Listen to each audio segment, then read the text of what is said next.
Hi ನಮಸ್ಕಾರ. ನಾನು ನಿಮ್ಮ ಪ್ರೀತಿಯ ಅನಿಲ್ ಗುಮ್ನಳ್ಳಿ. ನಿಮ್ಮೆಲ್ಲರಿಗೂ ಕೂಡ IPL ಹಂಗಾಮಕ್ಕೆ ಮತ್ತೊಮ್ಮೆ ಪ್ರೀತಿಯ ಸ್ವಾಗತ. ಬೆಂಗಳೂರಿನ ಚಿನ್ನಸ್ವಾಮಿ ಕ್ರೀಡಾಂಗಣ ಈ ಸೀಸನ್ನ 26ನೇ ಪಂದ್ಯಕ್ಕೆ ಸಜ್ಜಾಗಿ ನಿಂತಿದೆ.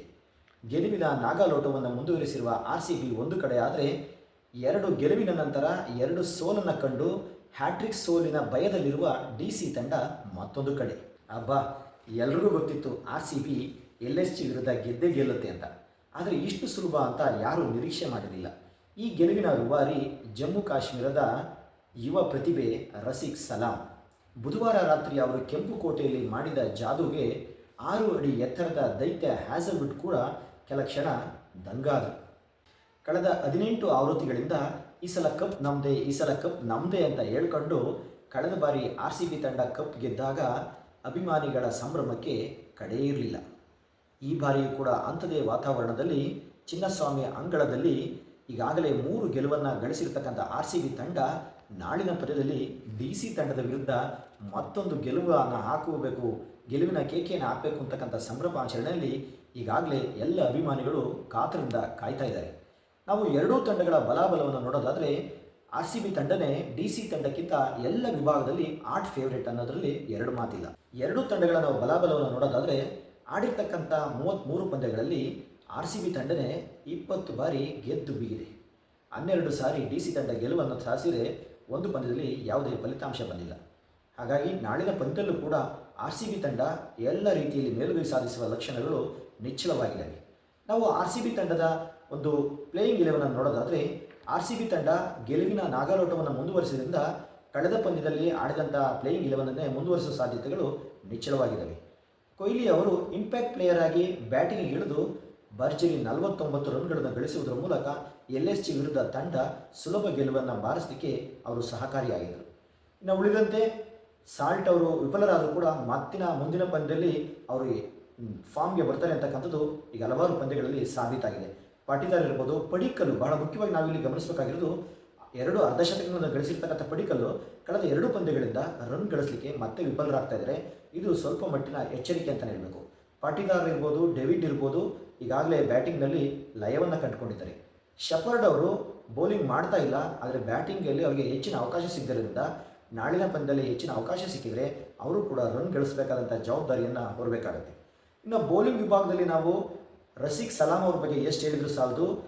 LSG ವಿರುದ್ಧ ಅವರು ಮಾಡಿದ ಒಂದು ಜಾದು ಈಗ ಎಲ್ಲರೂ ಕೂಡ ಅವರ ಮೇಲೆ ಕಣ್ಣಿಡೋ ರೀತಿಯಾಗಿದೆ. ಅವರಿಗೆ ಉತ್ತಮವಾದ ಸಾಥ್ ನೀಡ್ತಾ ಇರ್ತಕ್ಕಂಥವ್ರು ಭುವನೇಶ್ವರ್ ಕುಮಾರ್. LSG ವಿರುದ್ಧ 4 ಅತ್ಯುತ್ತಮ ವಿಕೆಟನ್ನು ಪಡ್ಕೊಂಥ ರಸಿಕ್ ಸಲಾಂ ಅವರಿಗೆ 3 ವಿಕೆಟನ್ನು ಕಬಳಿಸಿದಂತಹ ಭುವನೇಶ್ವರ್ ಕುಮಾರ್ ಉತ್ತಮ ಸಾಥನ್ನು ನೀಡಿ ಆ LSG ತಂಡ 150ರ ಗಡಿ ಒಳಗೆ ನಿಲ್ಲಲಿಕ್ಕೆ ಅವರಿಬ್ಬರು ಕೂಡ ಕಾರಣೀಭೂತರಾದರು. ಇವರಿಗೆ ಮತ್ತೊಂದು ಸ್ಪಿನ್ ವಿಭಾಗದಲ್ಲಿ ಒಂದು ಸಹಾಯ ನೀಡ್ತಕ್ಕಂಥವ್ರು ಕೃಣಾಲ್ ಪಾಂಡ್ಯ. ಬ್ಯಾಟಿಂಗ್ ಮತ್ತು ಬೌಲಿಂಗ್ ಎರಡರಲ್ಲೂ ಕೂಡ ಇವರು ತನ್ನ ವೈಭವವನ್ನು ಮೆರೆಸ್ತಾ ಇದ್ದಾರೆ. ಒಟ್ಟಾರೆ RCB ತಂಡ ಪ್ಲೇಯಿಂಗ್ 11 ಏನು ಗೆಲುವನ್ನು ದಾಖಲಿಸಿದೆ ಅದಕ್ಕೆ ಇವರ ಸದೃಢ ಹೋರಾಟ ಅಂತ ಹೇಳಿದ್ರೆ ತಪ್ಪಾಗಲಿಕ್ಕಿಲ್ಲ. ಇನ್ನು ನಾವು DC ತಂಡದ ಒಂದು ಪ್ಲೇಯಿಂಗ್ 11 ನೋಡ್ತಾ ಬರೋದಾದರೆ ಆ ತಂಡ ಕೂಡ ಅತ್ಯಂತ ಬಲಿಷ್ಠ ಮತ್ತು ಬಲಶಾಲಿ ಅನ್ನೋದ್ರಲ್ಲಿ ಎರಡು ಮಾತಿಲ್ಲ. ಆರಂಭದ 2 ಪಂದ್ಯಗಳಲ್ಲಿ ಅತ್ಯುತ್ತಮವಾದ ಹೋರಾಟ ಮೂಲಕ DC ತಂಡ ಗೆಲುವನ್ನು ದಾಖಲಿಸಿದರೆ ಅದರ ಹಿಂದಿನ ರೂವಾರಿ ರಿಜ್ವಿ ಅವರು ಒಂದು ಪಂದ್ಯದಲ್ಲಿ 70, ಇನ್ನೊಂದು ಪಂದ್ಯದಲ್ಲಿ 90 ರನ್ಗಳನ್ನು ಗಳಿಸಿ ಎಲ್ಲರಲ್ಲೂ ಕೂಡ ಒಂದು ನಿಬ್ಬೆರಗಾಗುವಂಥ ಒಂದು ಫಲಿತಾಂಶವನ್ನು ಕೊಟ್ಟಿದ್ದರು. ಆದರೆ ಆನಂತರದ 2 ಪಂದ್ಯಗಳಲ್ಲಿ DC ತಂಡ ಸೋಲಿನ ಸುಳಿಗೆ ಸಿಕ್ಕಿ ಮತ್ತೆ ನಾಳಿನ ಪಂದ್ಯದಲ್ಲಿ RCB ವಿರುದ್ಧ ಏನಾದರೂ ಎಡವಿ ಹ್ಯಾಟ್ರಿಕ್ ಸೋಲನ್ನು ಕಾಣುತ್ತಾ DC ತಂಡ ನಿಜವಾಗಲೂ ಸದೃಢವಾಗಿದೆ. ಕನ್ನಡಿಗ KL ರಾಹುಲ್ ಜೊತೆ ನಿಸಾಂಕ ಅವರು ಓಪನಿಂಗ್ ಮಾಡೋದ್ರಿಂದ ಆ ನಂತರ ಆ ತಂಡದ ಒಂದು ವಿಪ್ರಜ್ ಅವರು 2 ಪಂದ್ಯಗಳಲ್ಲಿ ಭರ್ಜರಿ ಬ್ಯಾಟಿಂಗನ್ನು ನಡೆಸಿ ತಂಡಕ್ಕೆ ಗೆಲುವನ್ನು ತಂದುಕೊಟ್ಟಿದ್ದರು. ಆದರೆ ಕಳೆದ 2 ಪಂದ್ಯಗಳಿಂದ ಅವರು ವಿಫಲರಾಗಿದ್ದರಿಂದ DC ತಂಡ ಸೋಲಿನ ಸುಳಿಗೆ ಸಿಕ್ಕಿದೆ ಅಂದರೆ ತಪ್ಪಾಗಲಿಕ್ಕಿಲ್ಲ. ಸ್ಟಬ್ಸ್ ಅವರು ಮಧ್ಯಮ ಕ್ರಮಾಂಕದಲ್ಲಿ ಅತ್ಯುತ್ತಮವಾಗಿ ಬ್ಯಾಟಿಂಗ್ ಮಾಡಿದ್ರೆ ಮಿಲ್ಲರ್ ಅವರನ್ನು ಕಿಲ್ಲರ್ ಅಂತಲೇ ಕರಿಬೇಕು. ಮಿಲ್ಲರ್ ಅಂತ ಅವರು GT ವಿರುದ್ಧ ನಡೆಸಿದಂಥ ಹೋರಾಟವನ್ನು ಯಾರೂ ಕೂಡ ಮರೀಲಿಕ್ಕೆ ಸಾಧ್ಯ ಇಲ್ಲ. ಇನ್ನು ನಾವು ಬೌಲಿಂಗ್ ವಿಭಾಗವನ್ನು ನೋಡೋದು ಬರೋದಾದರೆ ಆಲ್ರೌಂಡರ್ ಅಕ್ಷರ್ ಪಟೇಲ್ ಅವರು ಯಾವಾಗ ಬೇಕಾದರೂ ಎದುರಾಳಿ ತಂಡವನ್ನು ಕಟ್ಟಿ ಹಾಕ್ತಕ್ಕಂಥ ಒಂದು ಶಕ್ತಿಯನ್ನು ಹೊಂದಿರತಕ್ಕಂಥ ಒಂದು ಬೌಲರ್. ಅವರಿಗೆ ಸಾಥ್ ನೀಡ್ತಕ್ಕಂಥವ್ರು ಚೈನಾ ಮ್ಯಾನ್ ಕುಲ್ದೀಪ್ ಯಾದವ್. ಅವರು ಕೂಡ ಒಬ್ಬ ಒಳ್ಳೆಯ ಆಕ್ರಮಣಕಾರಿ ಸ್ಪಿನ್ ಜಾದುಗಾರ. ವೇಗದ ಬೌಲಿಂಗ್ನಲ್ಲಿ ಮುಖೇಶ್ ಕುಮಾರ್ ಅವರು ನಿಜವಾಗ್ಲೂ ಅತ್ಯುತ್ತಮವಾದಂಥ ಒಂದು ಲಯಯುಕ್ತ ಬೌಲಿಂಗನ್ನು ಮಾಡ್ತಾ ಇದ್ದಾರೆ. ರನ್ನನ್ನು ಕಂಟ್ರೋಲ್ ಮಾಡೋದ್ರ ಜೊತೆಯಲ್ಲಿ ಒಳ್ಳೆ ಟೈಮಲ್ಲಿ ವಿಕೆಟನ್ನು ಕೂಡ ಕಬಳಿಸ್ತಾ ಇದ್ದಾರೆ. ಅವರಿಗೆ ಸಾಥ್ ನೀಡ್ತಾ ಇರ್ತಕ್ಕಂಥವ್ರು ಎಡಗೈ ವೇಗಿ ನಟರಾಜನ್. ಅವರು ಕೂಡ ಆಕ್ರಮಣಕಾರಿ ವಿಕೆಟ್ ಟೇಕಿಂಗ್ ಬೌಲರ್ ಅಂದರೆ ತಪ್ಪಾಗಲಿಕ್ಕಿಲ್ಲ. ಬಹಳ ಇಂಟ್ರೆಸ್ಟಿಂಗ್ ಮ್ಯಾಟರ್ ಅಂದರೆ ಗಾಯಾಳು ಆಗಿರ್ತಕ್ಕಂಥ ದೈತ್ಯ ಎಡಗೈ ವೇಗಿ ಮಿಚೆಲ್ ಸ್ಟಾರ್ಕ್ ಏನಾದರೂ ನಾಳಿನ ಪಂದ್ಯಕ್ಕೆ ಎಂಟ್ರಿ ಆದರು ಅಂದರೆ ಚಿನ್ನಸ್ವಾಮಿಯ ಕೆಂಪು ಕೋಟೆಯಲ್ಲಿ 2 ಪಂದ್ಯಗಳ ನಡುವಿನ ಈ ಒಂದು ಹೋರಾಟ ನಿಜವಾಗಲೂ ರಣರೋಚಕವಾಗುತ್ತೆ. ಹೀಗೆ ಒಟ್ಟಾರೆ DC ತಂಡ ಬೌಲಿಂಗ್ ಮತ್ತು ಬ್ಯಾಟಿಂಗ್ ಎರಡರಲ್ಲೂ ಕೂಡ ಸದೃಢವಾಗಿದ್ದರೂ ಕೂಡ ಈ ಒಂದು ರಣರೋಚಕದಲ್ಲಿ ಯಾರು ಮೇಲುಗೈಯನ್ನು ಸಾಧಿಸ್ತಾರೆ ಅಂತಕ್ಕಂಥದ್ದು ಬಹಳ ಮುಖ್ಯ ಆಗುತ್ತೆ. ಚಿನ್ನಸ್ವಾಮಿ ಕ್ರೀಡಾಂಗಣದಲ್ಲಿ ಈಗಾಗಲೇ ನಡೆದಿರ್ತಕ್ಕಂಥ ಎಲ್ಲ ಪಂದ್ಯಗಳಲ್ಲಿ 200ಕ್ಕೂ ಹೆಚ್ಚು ರನ್ಗಳು ಬರ್ತಾ ಇರೋದ್ರಿಂದ ಇದೊಂದು ಬ್ಯಾಟಿಂಗ್ ಪ್ಯಾರಡೈಸ್ ಅಂತಲೇ ಕರಿಬೇಕು. ರೆಡ್ ಸಾಯಿಲನ್ನು ಹೊಂದಿರತಕ್ಕಂಥ ಈ ಪಿಚ್ಚಿನಲ್ಲಿ ಶಾರ್ಟ್ ಬೌಂಡ್ರಿ ಇರೋದ್ರಿಂದ ಹೆಚ್ಚು ರನ್ಗಳ ಸುರಿಮಳೆ ಆಗೋದ್ರಲ್ಲಿ ಎರಡು ಮಾತಿಲ್ಲ. ಯಾವುದೇ ನಾಯಕ ರಜತ್ ಪಾಟಿದಾರ್ ಇರ್ಬೋದು, ಅಕ್ಷರ್ ಪಟೇಲ್ ಇರ್ಬೋದು, ಟಾಸನ್ನು ಗೆದ್ದರೆ ಮೊದಲಿಗೆ ಫೀಲ್ಡಿಂಗನ್ನೇ ಆಯ್ಕೆ ಮಾಡ್ಕೊಳ್ಳೋದ್ರಲ್ಲಿ ನಿಜವಾಗಿ ಅವರ ಒಂದು ನೈಜ ಪ್ರತಿಭೆಯನ್ನು ತೋರಿಸುತ್ತೆ. ಈಗ ನಾವು ಮೊದಲು ಬ್ಯಾಟ್ ಮಾಡಲಿ, ಸೆಕೆಂಡ್ ಬ್ಯಾಟ್ ಮಾಡಲಿ 190ರಿಂದ 200 ರನ್ಗಳು ಧಾರಾಳವಾಗಿ ಬರ್ತವೆ. RCB ತಂಡಕ್ಕೆ ತವರಿನಂಗಳ ಹಾಟ್ ಫೇವರೇಟ್. ಇಲ್ಲಿ ಆಡಿರ್ತಕ್ಕಂಥ DC ವಿರುದ್ಧ 12 ಪಂದ್ಯಗಳಲ್ಲಿ 7 ಪಂದ್ಯಗಳಲ್ಲಿ ಗೆಲುವಿನ ನಗೆ ಬೀರಿದ್ರೆ 4 ಪಂದ್ಯಗಳಲ್ಲಿ ಮಾತ್ರ ಸಮಾಧಾನಕರ ಗೆಲುವನ್ನು DC ತಂಡ ಪಡ್ಕೊಂಡಿದೆ. ಅದರ ಜೊತೆಯಲ್ಲಿ ಈ ಒಂದು ನಾಳಿನ ಗೆಲುವು ಎಷ್ಟು ಮುಖ್ಯ ಅಂದರೆ ಈಗ RCB ತಂಡ ತವರಿನಲ್ಲಿ ಆಡಿರ್ತಕ್ಕಂಥ ಎಲ್ಲ ಪಂದ್ಯಗಳಲ್ಲಿ ಗೆದ್ದಿರೋದ್ರಿಂದ ನಾಳಿನ ಪಂದ್ಯದಲ್ಲೂ ಕೂಡ ಗೆದ್ದೇ ಗೆಲ್ಲುತ್ತೆ ಅಂತಕ್ಕಂಥ ಪ್ರಿಡಿಕ್ಷನನ್ನು ನಾವು ಕೊಡ್ತಾ ಇದ್ದೀವಿ.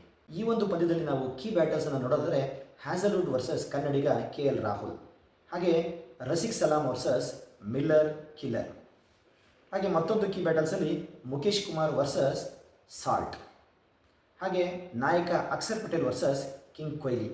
ಈ ಒಂದು ರಣರೋಚಕತೆಯನ್ನು ಕಣ್ತುಂಬಿಕೊಳ್ಳಲಿಕ್ಕೆ ಲಕ್ಷಾಂತರ ಅಭಿಮಾನಿಗಳು ಕಾತರವಾಗಿ ಕಾಯ್ತಾ ಇದ್ದಾರೆ. ಅಷ್ಟೇ ಅಲ್ಲ, ನಮ್ಮ ಕನ್ನಡಿಗರಿಗೆ ಒಂದು ಧರ್ಮ ಸಂಕಟ ಅಂತ ಹೇಳಿದ್ರೆ ತಪ್ಪಾಗಲಿಕ್ಕಿಲ್ಲ.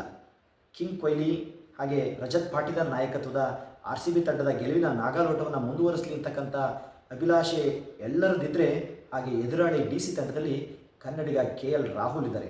ಅವರು ಇದೇ ನೆಲದಲ್ಲಿ ತನ್ನ ಒಂದು ಕ್ರಿಕೆಟ್ ಭವಿಷ್ಯವನ್ನು ಕಟ್ಟಿಕೊಂಡಂಥವ್ರು. ಅವರ ತಂಡವನ್ನು ಗೆಲ್ಲಬೇಕು ಅಂತ ಕನಸು ಕಾಣ್ತಿರ್ತಕ್ಕಂಥ ಹಲವಾರು ಅಭಿಮಾನಿಗಳು ಕೂಡ ಇರ್ತಾರೆ. ಹಾಗಾಗಿ ಈ ಎರಡೂ ತಂಡಗಳ ನಡುವಿನ ಪೈಪೋಟಿಯಲ್ಲಿ ಯಾರು ಗೆಲ್ತಾರೆ ಅಂತಕ್ಕಂಥ ಪ್ರಿಡಿಕ್ಷನನ್ನು ಕೊಡೋದಾದರೆ, ನಾವು ಈಗ RCB ತಂಡ ಈಗಾಗಲೇ 5 ಪಂದ್ಯಗಳಲ್ಲಿ 4ರಲ್ಲಿ ಗೆದ್ದು ಅಂಕಪಟ್ಟಿಯಲ್ಲಿ ಅಗ್ರಸ್ಥಾನದಲ್ಲಿದೆ. DC ತಂಡ ಆಡಿರ್ತಕ್ಕಂಥ 4 ಪಂದ್ಯಗಳಲ್ಲಿ 2ನ್ನು ಗೆದ್ದು 4 ಅಂಕಗಳೊಂದಿಗೆ 6ನೇ ಸ್ಥಾನದಲ್ಲಿದೆ. ಹಾಗಾಗಿ ನಮ್ಮ ಪ್ರಿಡಿಕ್ಷನ್ನು ಹಾಟ್ ಫೇವರೇಟ್ RCB ತಂಡ ಮತ್ತೊಂದು ಗೆಲುವಿನೊಂದಿಗೆ 10 ಅಂಕಗಳೊಂದಿಗೆ ತನ್ನ ಅಗ್ರಸ್ಥಾನವನ್ನು ಭದ್ರ ಬುನಾದಿಯೊಂದಿಗೆ ಖಚಿತಪಡಿಸಿಕೊಳ್ಳುತ್ತೆ ಅಂತಕ್ಕಂಥ ಹೇಳ್ತಾ, ಅದರ ಜೊತೆಯಲ್ಲಿ ಈಗಾಗಲೇ ಸತತ 2 ಸೋಲುಗಳಿಂದ ಕಂಗೆಟ್ಟಿರ್ತಕ್ಕಂಥ DC ತಂಡ ಮತ್ತೊಂದು ಸೋಲಿನೊಂದಿಗೆ ಸೋಲಿನ ಹ್ಯಾಟ್ರಿಕ್ ಅಭಿಯಾನವನ್ನು ಮುಂದುವರಿಸುತ್ತೆ ಅನ್ನೋದು ಹೇಳ್ತಾ, ಇದೇ ರೀತಿ ನೀವೆಲ್ಲರೂ ಕೂಡ ನಮ್ಮ ಚಾನಲನ್ನು ಶೇರ್ ಮಾಡಿ, ಲೈಕ್ ಮಾಡಿ, ಸಬ್ಸ್ಕ್ರೈಬ್ ಮಾಡೋದನ್ನು ಎಂದು ಮರಿಬೇಡಿ. ಮಾಡಿಲ್ಲ ಅಂದರೆ ಈಗಲೇ ದಯಮಾಡಿ ಸಬ್ಸ್ಕ್ರೈಬ್ ಮಾಡಿ ಅಂತ ಹೇಳ್ತಾ, ನಿಮ್ಮೆಲ್ಲರೂ ಕೂಡ ನಮಸ್ಕಾರ.